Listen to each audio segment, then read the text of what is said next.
Hello students, how are you all. I hope कि आप सभी बहुत अच्छे होंगे और आप सभी ने जो पिछला चैप्टर है वो अच्छे से कंप्लीट कर लिया होगा। So now let's move into the chapter number 8 and the chapter name is the preposition, जिसको हम हिंदी में संबंध सूचक बोलते हैं। ओके, सो बेसिकली हमने प्रीपोजिशन के बारे में पिछली क्लासेस में भी पढ़ा है। क्या होते हैं प्रीपोजिशन? प्रीपोजिशन वो वर्ड्स होते हैं जो कि नाउन और प्रोनाउन की पोजीशन बताते हैं, ठीक है। और वहाँ ये जो है दूसरे वर्ड्स के साथ भी एक रिलेशन बताते हैं, ठीक है। तो चलिए जानते हैं प्रीपोजिशन के बारे में। सो पहले आपको यहाँ पर डेफिनेशन दी गई है। The words which are used before a noun or a pronoun and tell its relation to other word are called preposition। मतलब कि जो नाउन और प्रोनाउन से पहले यूज किए जाते हैं ये वो शब्द होते हैं जो उनकी पोजीशन को क्लियर करते हैं या फिर वो रिलेशन बताते हैं उनका दूसरे शब्दों के साथ, तो इसे हम प्रीपोजिशन बोलते हैं। प्रीपोजिशन मतलब कि नाउन और प्रोनाउन से पहले और वो पोजीशन बता रहे हैं। ओके, जो शब्द किसी नाउन या प्रोनाउन से पूर्व उनका संबंध अन्य शब्दों से बताने के लिए प्रयोग किए जाते हैं तो प्रीपोजिशंस कहलाते हैं, ठीक है। Now read the following sentences. आपको यहाँ पर कुछ सेंटेंसेस दिए गए हैं, जैसे कि first one, the man slept under the tree. ठीक है, तो ट्री के नीचे वो सो रहा है, ठीक है। तो यहाँ पर आप देख सकते हो कि ये नाउन से पहले यूज किया गया। द ट्री जो है वो नाउन है, ट्री नाउन है, तो उससे पहले यूज किया गया अंडर, ठीक है, जो कि आपका प्रीपोजिशन है। Now next one, the book is in the bag. ठीक है, इन आपका प्रीपोजिशन है। Now next one, she depends on me. ठीक है। Now next one, you will cut the apple with a knife. Okay, so उपयुक्त वाक्यों में under, in, on तथा विद प्रीपोजिशंस है। ये सभी क्या है? प्रीपोजिशंस है। Now let's know about kinds of preposition, संबंध सूचक शब्दों के प्रकार। Okay, prepositions are of the following kinds. तो यहाँ पर आपको टाइप्स दिए गए हैं प्रीपोजिशन के। सबसे पहला है सिंपल प्रीपोजिशन, जिसे हम हिंदी में साधारण संबंध सूचक बोलते हैं। These prepositions tell the relation between noun और pronoun with other words। ये जो है रिलेशन बताता है नाउन और प्रोनाउन का दूसरे शब्दों के साथ, ठीक है। जैसे कि इसमें कौन कौन से वर्ड यूज होते हैं? At, by, for, from, in, of, out, through. ठीक है, ऐसे टाइप के इसमें वर्ड्स यूज होते हैं, ठीक है student. Now next type is compound preposition. Compound preposition, जिसे हम हिंदी में मिश्रित संबंध सूचक बोलते हैं। These prepositions are formed by adding a और b before a noun। मतलब कि ये फॉर्म होते हैं जब हम ऐड करते हैं a या फिर b को नाउन से पहले, ठीक है।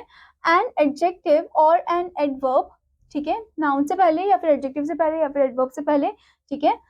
Here a means on, a का मतलब यहाँ पर है on, ठीक है, and b means by और b का मतलब है by, ठीक है।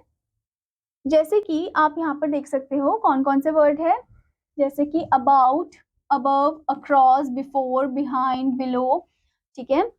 Next one, beneath, inside, outside, with in, without, ठीक है। Now next type is phrase preposition, जिसे हम हिंदी में उपवाक्य संबंध सूचक बोलते हैं। When a phrase begin and and with a preposition it is called phrase preposition. जब कोई फ्रेज शुरू होता है प्रीपोजिशन से, एंड होता है प्रीपोजिशन में, तो उसे हम फ्रेज प्रीपोजिशन बोलते हैं, ठीक है। सो यहाँ पर बताया गया है कि इसमें कुछ ऐसे वर्ड्स यूज होते हैं जैसे कि अकॉर्डिंग टू, ठीक है, in regard to, by virtue of, by means of, along with, in course of, in lieu of, okay, then in order of, in order to, ठीक है। Next one, instead of, in spite of, in addition to, in place of, owing to, with a view to, आदि, ठीक है। तो ऐसे type के words use किए जाते हैं फ्रेज प्रीपोजिशन में। Okay student, now the next type is position of the prepositions. Position of the preposition, जिसको हम हिंदी में संबंध सूचक शब्दों की अवस्था बोलते हैं। प्रीपोजिशन सामान्यतः नाउन या प्रोनाउन से पहले आते हैं, ठीक है, नाउन और प्रोनाउन से पहले आते हैं प्रीपोजिशन। जैसे कि आपको एग्जांपल दिया गया है, first one, the boy through the ball into the well. अब इनटू का मतलब क्या है? कोई चीज जो बाहर से अंदर की तरफ जा रही हो, ठीक है, तो बाहर से वो कहाँ पर गई? कुएं के अंदर गई, ठीक है। Now next one is this sum is related to this chapter, ठीक है। तो आप देख सकते हो नाउन से पहले यूज किया गया है यहाँ पर प्रीपोजिशन का। Now next example is Kamal went up the हिल, ठीक है। तो यहाँ पर भी आप देख सकते हो हिल क्या है? नाउन है, उससे पहले हमने प्रीपोजिशन को यूज किया है। Okay, now let's know about uses of preposition, preposition का प्रयोग, ठीक है। तो सबसे पहला यूज इसका बताया है एट और इन का प्रयोग वस्तुओं की स्थिरता के लिए, जबकि टू और इनटू का प्रयोग गति को सूचित करने के लिए किया जाता है। ठीक है, तो एट और इन का हम यूज करते हैं जब हम एक कोई वस्तु है, कोई भी चीज है, उसकी स्थिरता को बताते हैं। ठीक है, जबकि टू और इनटू का हम यूज करते हैं जब उनकी हम गति को बताते हैं। ठीक है, जैसे कि आपको एग्जांपल दिया है, Atul is sitting at the top of the tree. ठीक है, तो वो मतलब बैठा हुआ है, तो एकदम स्थिर, उसका स्टेबल फॉर्म बता रखा है हमने। ठीक है, now the next one is Neha is reading in her room. ठीक है, यहाँ पर भी हमने बताया है कि वो एक ही प्लेस में बैठी है और अब वो क्या कर रही है, वो पढ़ रही है। Okay, now next one, he through a stone into the river. तो यहाँ पर एक एक्शन फॉर्म हो गया है, जो कि चीज बाहर से अंदर की तरफ गई है। ठीक है, now next one is he is walking to the door. तो यहाँ पर भी एक एक्शन फॉर्म हो गया है कि वो डोर की तरफ चल रहा है। ओके, बैठा नहीं है वो। Okay, now the next one is at का प्रयोग छोटे स्थानों के लिए, जबकि इन का प्रयोग बड़े नगरों और देशों के लिए किया जाता है। तो एट का हम कोई छोटी प्लेस है उसके लिए करते हैं, और इन का यूज हम करते हैं बड़ी बड़ी प्लेसेस के लिए। ठीक है, जैसे कि first one, my friend lives at a village. तो ये छोटी जगह हो गई, तो हम यहाँ पर हमने एट का यूज किया है। Now next one is our teacher lives in Delhi. तो ये बड़ी जगह हो गई, तो यहाँ पर हमने इनका यूज किया है। ठीक है, नाउ नेक्स्ट पॉइंट, हम एट का प्रयोग निश्चित समय के लिए और इनका प्रयोग अनिश्चित समय के लिए करते हैं। ठीक है, तो एट का प्रयोग हम एकदम पर्टिकुलर जो समय होता है उसके लिए करते हैं, और इनका हम करते हैं जो कि पर्टिकुलर समय नहीं बताया उसके लिए हम करते हैं। ठीक है, जैसे कि Naresh always comes here at evening. तो पर्टिकुलर समय का बताया हमें यहाँ पर। ठीक है, now next one is they will go to Goa in June. ठीक है, बट डिस्क्राइब पर अच्छे से बताया नहीं कि जून में कब। ठीक है, now the next one is हम इनका प्रयोग दिए हुए समय के अंत में, जबकि विदिन का प्रयोग दिए हुए समय के अंत से पहले करते हैं। तो इनका प्रयोग हम दिए हुए समय के अंत में करते हैं, और जो विदिन होता है वो दिए गए समय से पहले में करते हैं। ठीक है, जैसे कि my uncle can do this in an hour. ठीक है, तो यानी कि ये समय के अंत में बताया गया, तो यहाँ पर ये at the end of the 1 hour के बाद ये बताया गया है। ठीक है, मतलब कि ये समय के अंत में हम इसका यूज करते हैं। Now next one is my sister will return with in an hour, यानी कि बिफोर एन आवर एंड्स। ठीक है, तो उससे पहले जो है, जब ये हम टाइम से पहले की बात करें तो हम विद इन का यूज करेंगे। ठीक है, now the next one is on का प्रयोग वस्तुओं की स्थिरता के लिए, जबकि अपॉन का प्रयोग समानता गति को सूचित करने के लिए किया जाता है। तो ऑन का हम स्थिरता स्टेबिलिटी के लिए यूज करते हैं, और जो हमारा ये वर्ड है अपॉन, ये हम कोई एक्शन जो हो रहा है उसके बारे में बता रहे हैं। ठीक है, तो जैसे कि आप देख सकते हो, फर्स्ट एग्जाम्पल आपको दिया है, she sat on the chair. तो यहाँ पर एक ही जगह में बैठे हुए वो, तो ये स्टेबिलिटी फॉर्म हो गया।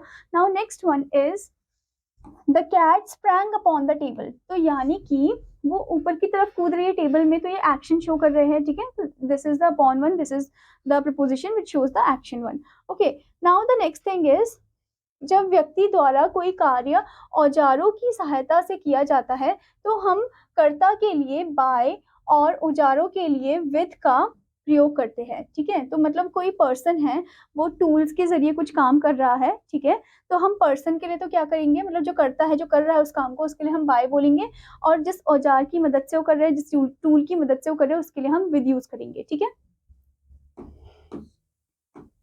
जैसे कि आपको एग्जाम्पल दिया है, he was murdered by his servant. तो यहाँ पर आप देख सकते हो कि एक पर्सन है, पर्सन से पहले हमने कौन सा प्रपोजिशन यूज किया, बाय का यूज किया है। ठीक है, क्योंकि पर्सन की वजह से ही उसकी डेथ हुई थी। ठीक है, now next one is he can not cut the tree with a knife. तो यहाँ पर एक टूल है, और ये भी क्या है, एक नाउन है, थिंग है ये। ठीक है, तो इससे पहले हमने प्रपोजिशन विद का यूज किया है। ठीक है, क्योंकि उस टूल की मदद से वो ट्री को नहीं कट कर पा रहा है। Okay, now the next point is on कुछ रखने के लिए, जबकि ऑफ कुछ ले जाने को सूचित करता है। ऑन हम जब कुछ चीज रखते हैं, और ऑफ जब हम कोई चीज को ले जाते हैं। ठीक है, जैसे कि he is putting a pencil on the table. तो रख रहा है वो।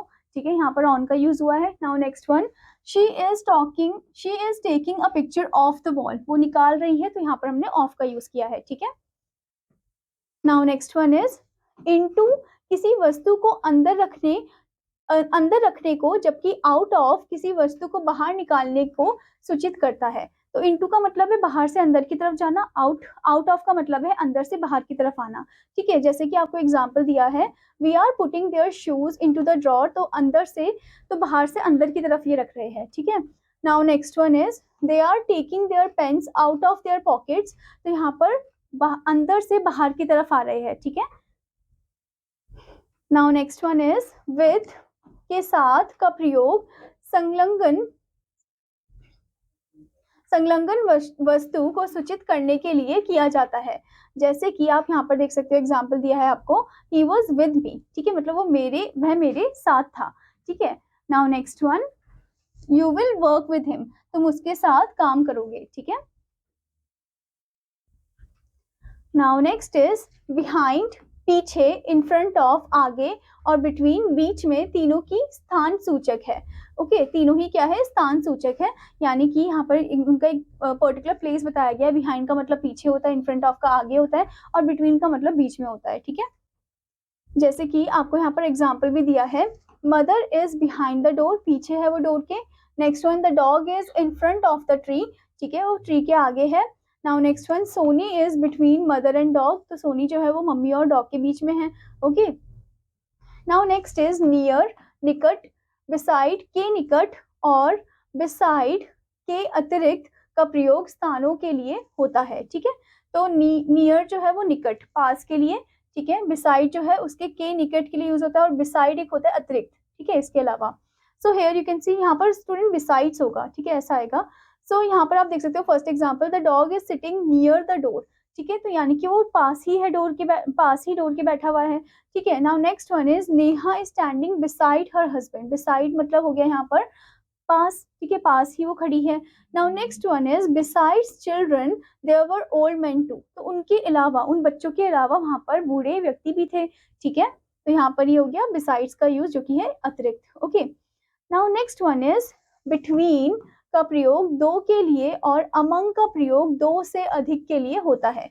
बिटवीन का हम टू के लिए यूज करते हैं, और अमंग का हम दो से जो ज्यादा पर्सन है उनके लिए यूज करते हैं, ठीक है। जैसे कि divide this cake between Ajit and Rahul, तो दो पर्सन के बीच में बट रहा है वो। Now next one, divide this cake among these boys, तो मतलब दो से ज्यादा पर्सन है तो उनके बीच में वो बट रहा है, ठीक है। नाउ नेक्स्ट इज सिंस और फ्रॉम, दोनों निश्चित समय को सूचित करते हैं, दोनों एकदम पर्टिकुलर जो समय है उसको बता रहे हैं। फ्रॉम का प्रयोग किसी भी टेंस में हो सकता है, जबकि सिंस का प्रयोग विशेषकर परफेक्ट कॉन्टिन्यूअस टेंस में होता है। तो फ्रॉम का प्रयोग जो है हम किसी भी टेंस में कर सकते हैं, पर जबकि जो ये सिंस है उसका प्रयोग हम परफेक्ट कॉन्टिन्यूअस टेंस में ही करते हैं, ठीक है। जब हम पास्ट टाइम का संदर्भ देते हैं तो हम सिंस का प्रयोग करते हैं, पास्ट टाइम का बताते हैं तो हम सिंस का प्रयोग करते हैं, ठीक है। जबकि फ्रॉम का प्रयोग इनमें से किसी के लिए भी हो सकता है, ठीक है। जैसे कि स्टूडेंट आपको एग्जांपल दिया है, Kavita has been living in this house since 2003, ठीक है। Now next one, we work from morning till evening, okay. Next is from the 1st of May the schools will open at 7 AM, ठीक है। तो यहाँ पर आपने देखा फ्रॉम और सिंस का use. Now the next point is on, सतह पर पड़ी हुई किसी वस्तु को सूचित करता है। अबव, उच्च अवस्था को सूचित करता है, लेकिन यह स्पर्श छूने को सूचित नहीं करता। तथा ओवर का अर्थ है स्पर्श के साथ साथ उच्च अवस्था, ठीक है। तो ऑन जो है, जब कोई चीज है जो एक सरफेस को टच कर रही है उसको शो करता है, जबकि जो अबव है वो कोई सरफेस को टच तो नहीं कर रही पर वो ऊपर की तरफ है, ठीक है, वो उसको शो करता है। पर जबकि जो ओवर है वो छू भी रहा है सरफेस को और वो ऊपर की तरफ भी है, ठीक है, तो उसको वो शो करता है। Now for example, the man is lying on the cot, तो यहाँ पर वो सरफेस को टच कर रहा है, तो वो कॉट के ऊपर सो रखा है, okay. Now next one is our plane was flying above the clouds, above का मतलब है यहाँ पर कोई सरफेस को टच नहीं कर रहा है पर वो ऊपर की तरफ है, ठीक है, क्लाउड्स को नहीं छू रहे हैं वो, okay. Now next one is water flows over plants and bushes, ठीक है, ओवर का मतलब है सरफेस को टच भी कर रहे हैं और ऊपर की तरफ है, ठीक है। आई होप स्टूडेंट कि आपको ये चैप्टर अच्छे से समझ में आ गया होगा। तो आपका होमवर्क है कि आपको इस चैप्टर को अच्छे से रीड करना, एक्सरसाइजेस भी अच्छे से कंप्लीट करनी है। Now I will meet you in another class. Till then students take care, bye bye.